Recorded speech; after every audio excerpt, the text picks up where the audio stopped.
All right, so this is Real Estate with Tiana Key, and today we are starting our discussion on financial health, which is definitely outside of the norm of my real estate realm. So I have a special guest with me today. It's Tiana Key, your Naperville realtor in Chicagoland area as well. I'm a wife, I'm a mom, so everything that he has for me today is pertinent to my life as well. So I'll be using it. And I am glad to introduce our special guest, Baraka. How are you today? I'm fantastic. I'm doing well. I hope you are as well. How was your new year? It was good. It was good. It was a blessing. It was uneventful, and I'm happy to get started for 2023. Fantastic. Good. How about Good, you? good. Can't complain. It was well. Really relaxed with friends and family, and the Hmm. best way to start the new year. Absolutely, absolutely. So when you and I are talking, and just as a side note, when Andre and I get on the phone, we can probably be on the phone for about 30 minutes easily, just going down the rabbit Yeah, hole. like literally, Oh, like honest to God, like something that it starts like maybe for like, hey, I got a minute. I asked you something for a minute. A minute turns into right. 10, and 10 turns Yeah. into 20.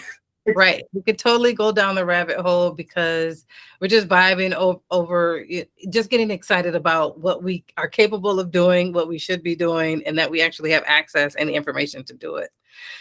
So, one of my goals in 2023 is just to make sure that I'm sharing the information that I learned that I may have gathered a lot later in life than some people. So, hopefully, if you're young out there, you're paying attention. If you're older, if you're my age, or if you're even further along, then yeah, we need to get it together.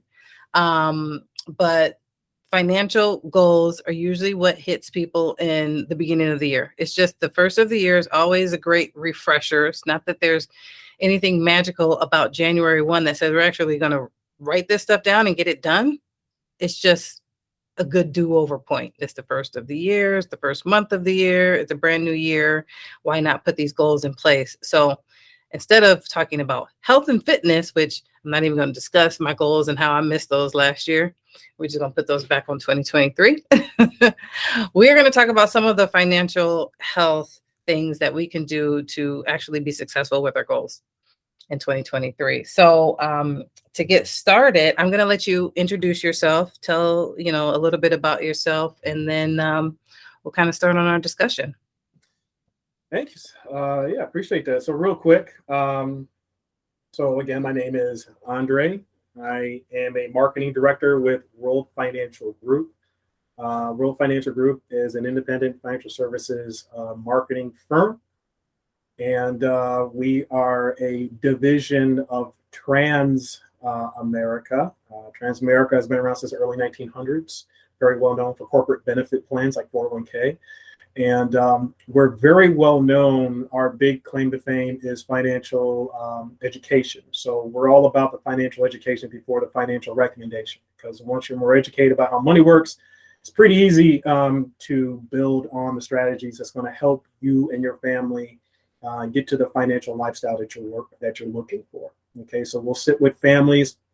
We'll do a complimentary plan to take a look at where you are, where you want to go, no cost, no obligation, no pressure. And then from there, we can actually help you out with where you need to go financially. So we're independent.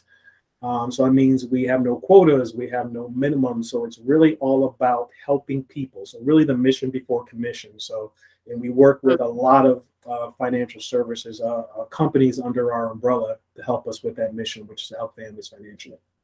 Got it. Got it. I like that, mission before commission. I think that's the stigma that a lot of people on the outside have for anybody selling anything. That you came to me and now it's just woof, someone's gonna just hound you until we get you to sign for something. And what we're hoping to convey today is that it's not necessarily about the selling. We can't sell you your own goal, right? You have to be willing to go along with that goal. But what are we going to do in order to reach that goal? So some of the things that I wrote down, and I'm looking over at my notes, is just asking, because this is a question that I have for myself years ago, and it's something I have to ask myself all the time because it's easy for me to get off especially when you're just living life.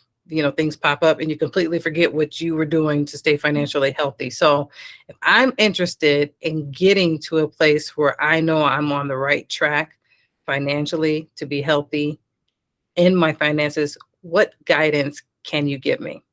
Okay. Well, I think when you're talking about getting on financial track, I told you this many times, and I'm going to say it again. You got to keep things simple. You got to keep it simple. You got to first start with where you are and where you want to go. Obviously, where you want to go is the goal. So when you start with where you are financially, it really starts with a budget. Number one, first and foremost, what's your budget looking like? Your budget is very simple because it's like the law of the land. I like to say it lets you know what money's coming in, what money's coming out, and what's left over. Now, there's a little something I added to that. I call it money. Debt is money in jail. Yeah. So we need to get it free. Yeah. Get it on parole. Yeah. So we got to get that money free. So, but it really starts with a budget. Where are you with money coming in? What's going out? What's left over? What are your debts looking like? And there's various ways you can do that. Some people are very old school, meaning like pen and a pad, write it down. Something's better than nothing. Better than doing it off the top of your head. Right. Some people like to do the Excel spreadsheet. I have come across people that do a budget with Excel spreadsheet with multicolored columns and all that stuff. The up-to-date, tech way of doing it is through the apps. Not saying that I am a promoter of this app. I heard of one called mint.com. That's a big one. All these different budgeting apps. And the more information you put in those apps, the better off it's going to be for you to kind of let you know kind of where are you financially and where you're trying to go. So you have the apps, you have putting it down on paper, and obviously you have the Excel spreadsheet. It doesn't matter, as long as you do something to take a look at where you are financially for the year is better than doing nothing and doing it off the top of your head. Right. And just hearing you go through those details, it's very simple. It's a very simple step, but it causes you to have to be honest. You have to be honest with yourself. So if I were to kind of put a side-by-side comparison and say, okay, my goal is to be healthy in my body and I want to lose weight. Well, I have to be honest about how much I weigh. I can't lie. I need to get on the scale, and then your nutritionist or your guy at the gym is going to say you need to be tracking, either tracking your calories, tracking your intake, tracking your output, how many exercises, steps, whatever you're doing. So just like that, we have to track. And I remember the first time I actually sat down and did my budget. Probably said I did it, and I half-heartedly did it. I didn't do it all the way, but even just a little bit that I did do with my husband when we really got on track, it hurt. It kind of hurt to see where we were spending our money. Yeah, and I think we knew where we were spending our money, but it gives you the truth. We were eating it, literally. Yeah, it gives you the truth. It gives you the truth right on paper, and yeah, and it hurts, a little bit. That's why, some people, they don't like it because they know that their money is going places where it doesn't not supposed to be, but they do it because it makes them feel good. Right. And the other thing I will say about budget is that reason why for some people it doesn't work because you're supposed to do it consistently. It provides some sort of effort. It's not like something you do it once and kind of like I said and forget it. No. It's something that you have to refer back to on a monthly basis. Right. Monthly basis, every 2 weeks, however you're doing that. But you have to keep referring back to it. If you set a budget for January and it's June, you're off track, you're off budget. Right. Right. Right now, you're off budget. Well, because most people's income does not fluctuate greatly. you're making the same amount of money for the You're most making the part same amount of money. every month. So that means you need to cut back on something. So you got to know where you're spending it. Right. And if your habits haven't changed, if you don't feel a little bit uncomfortable or a little bit different in your day-to-day practices, then you're probably not following that budget. Yeah, you're not. Yeah, you're not following the budget. So, but the people that I know that have a budget and they stick to it, they refer back to their budget on a monthly basis, and they're constantly making changes. Got it. Got it. Okay. So that's the first thing that you're saying I need to do is I need to put down my budget. And then what else? How else would you add to that so that I can reach my goals for 2023 so that I've got my budget. I kind of understand where I'm spending my money, where I may be cutting back. So now I may be saving some money because I made some changes in my budget. What do I do? What do I do next? Okay. Well, I think the second thing you want to do, and I'm going to, they say, share my screen with you on what would be good to do. And we can kind of go through this. I'm maybe going to fly through it. So number one, I already talked about cash flow. Okay. That pretty much deals with the money coming in, money going out. So these are the 6 steps of financial independence. Okay. If you can follow these 6 steps, you can be on a good route to financial liberty. Okay. So we already talked about 1, which is the cash flow. Cash flow deals with debt, helps you manage expenses or make more money. But we're going to try to manage expenses with a debt. Number 2, what you want to do is you want to look at your savings. And this kind of deals with more of emergency funds. You see the little piggy bank there. Now, emergency funds, they do say you want to have roughly about 3 to say 6 months. Okay. Now, here's the thing. That's average. Now, let me explain that for a minute. So if you're bringing in, well, let me take it back. If your expenses are $3,000 a month, well, according to 3 to 6 months, 3 times that, 3 times 3 is, 9. Okay, so you want roughly, you want $9,000, saved into your bank account, say for expenses, say for 3 months. Okay, now that's about the minimum. Okay, but what you really want to do, you want to have more than that. You want to have over 3 to 6 months. 3 to 6 months is a minimum. I'll give you the pandemic as a great example. I'm pretty sure the pandemic lasts longer than 3 to 6 months. Right. Okay? We're in this thing. I mean, we're 2023. This thing started in 2020. So what you really want to do is have more than 3 to 6 months. You really want to, shoot for a year.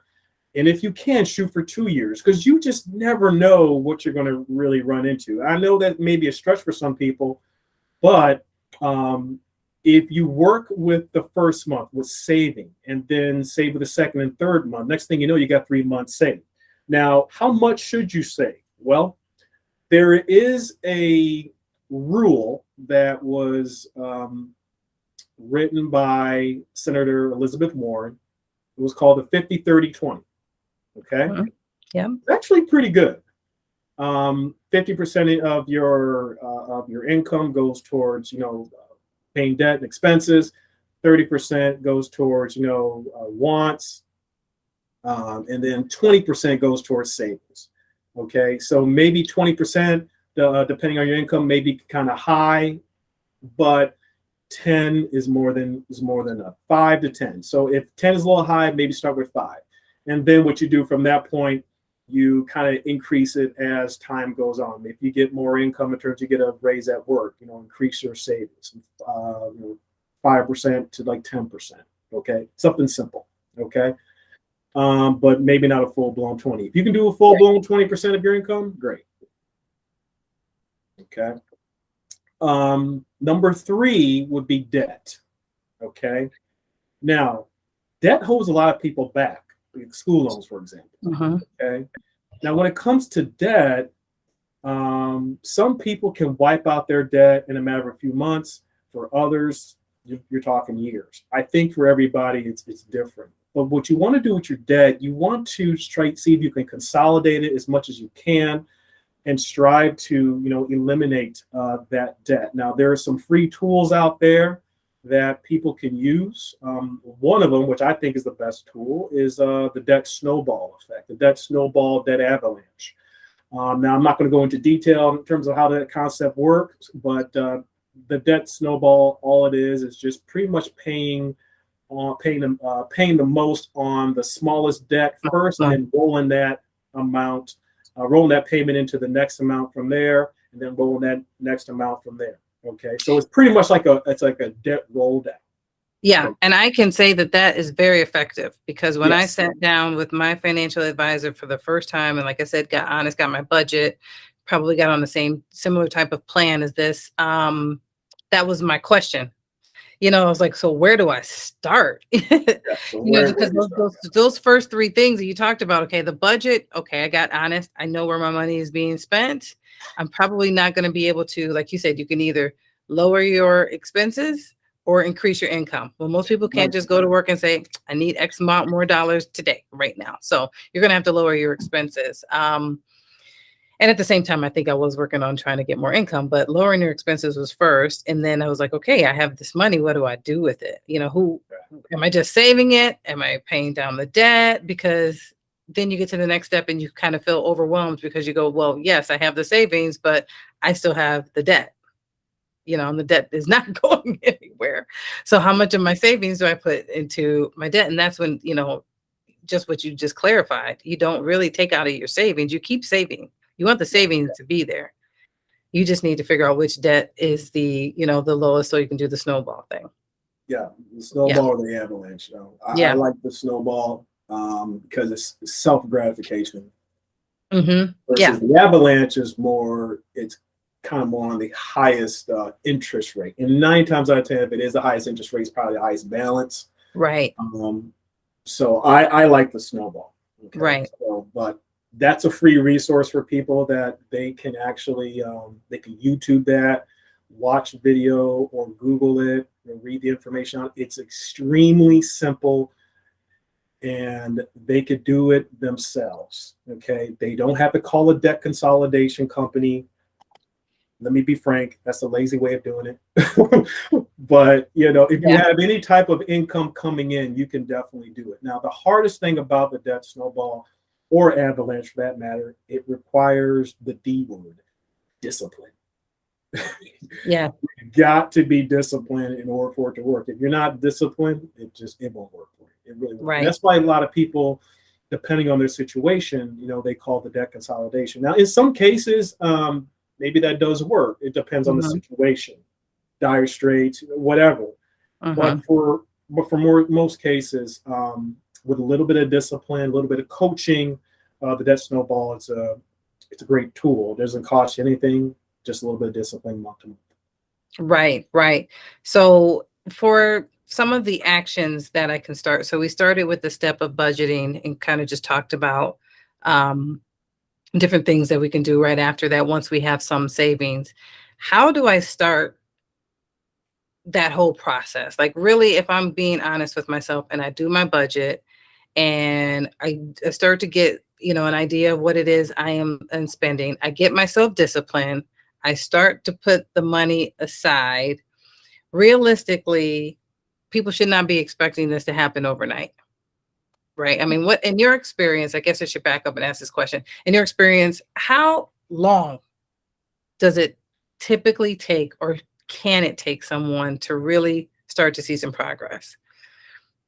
And when it comes to their debt, or just financially in general? Just financially in general, just to start to see the savings, because I was bad at savings. I'll put myself out there so that people can, get it. So for me, it was, once I started to see it accumulate in my savings account, then I was like, okay, we're doing the right thing. Keep doing this thing, right? And then go to the next step. And I knew what my trigger was. I knew my trigger was the 3 months. For me, I just said, let me get the 3 months in to the savings. Now I can start chipping away at this debt a little bit heftier while we got the savings in there. I say people can start seeing a change in their financial lifestyle. You more likely, you say, maybe see the next within the first 90 days. That's good. First 90 days. First month, you're just getting started. And the second month, you should see maybe a little bit momentum. And then the third month, you should see maybe the bulk of your work that you started maybe say in month one. Probably not a huge amount of savings, probably not a huge amount of difference, but you could probably see, and more likely maybe you can feel the difference because like I said, it all starts with that momentum. And then you really pick up steams, maybe you're 6 months in, and then you can really see the progress you've made. So I would say that 3 to 6 months, you should be able to see a difference in your savings. You might have, depending on your balances, your debts, you might see 1 or 2 debts eliminated, depending. Your habits might be a little different. So maybe instead of going to Starbucks every day, maybe you cut down to probably say 2-3 days a week, you know, not 7 days, maybe, you know. So little things, you know, little things, not big, massive, differences, but you'll notice like the little things. And a lot of times when you do the little things with your financial habits, at the end of the year, it ends up being like a big hurdle that you just, you jumped over. Yeah. I mean, with hearing you say that and thinking about COVID and not going anywhere, you were talking about, cutting out your coffee runs or whatever. It's a habit that we make. You get in your car, you make your stop at your favorite gas station, whatever, you spend your money, you swipe it, whatever, you're getting your money every 2 weeks. You're just not paying attention to it. Right. But while I was at home, and I'm sure a lot of other people experienced this, because they weren't doing those things, even though they might not have been out, going to work, they still were working, those who were working from home. And not spending that money, I looked at it and I was like, man, I'm saving a lot of money just not having to get in my car, drive. So that's gas, the temptation of the swiping at whatever drive-through I went through. So that tells me right there that there's a lot of, money I could be saving if I were to look at some of these little things that I just don't need. These are just things that are making me feel, like you said, feel good. And so going back to, what you had up before, we kind of went through the first 3, and why is hitting that first step and not just skipping? Because some of us will just skip. I experienced a lot of times with talking to people that are trying to buy a house, they really just want to try to hurry up and get the steps done to get qualified, because it's really about just getting qualified, but we're not really learning and disciplining ourselves and getting new behaviors, so that when we get into the house, we don't slip back into old habits. It's just, how do I get my credit score up really quick? Right.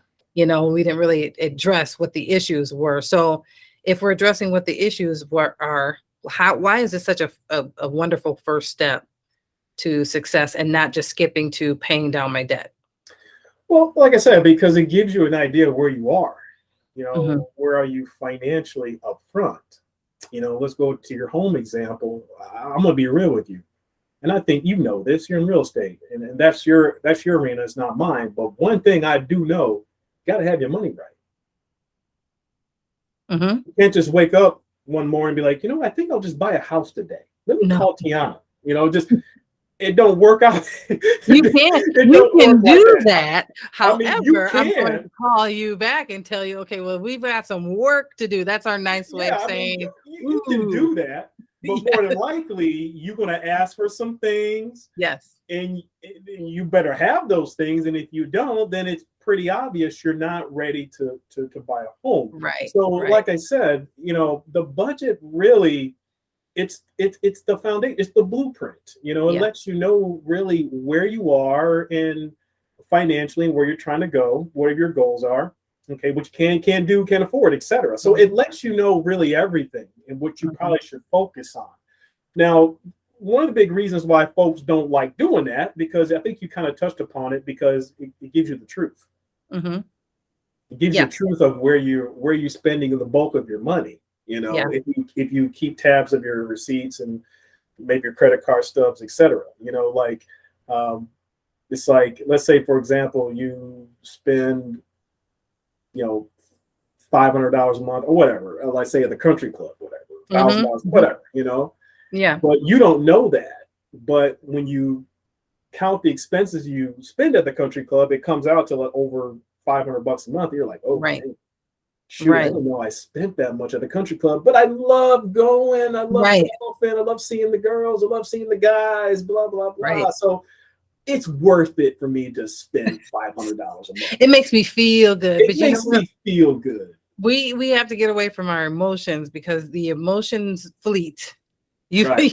it might make you feel good now, but then when there's an emergency or something comes up, it wasn't the right thing to do. It wasn't the smart thing to do. Right. So, and that we kind of discussed that earlier.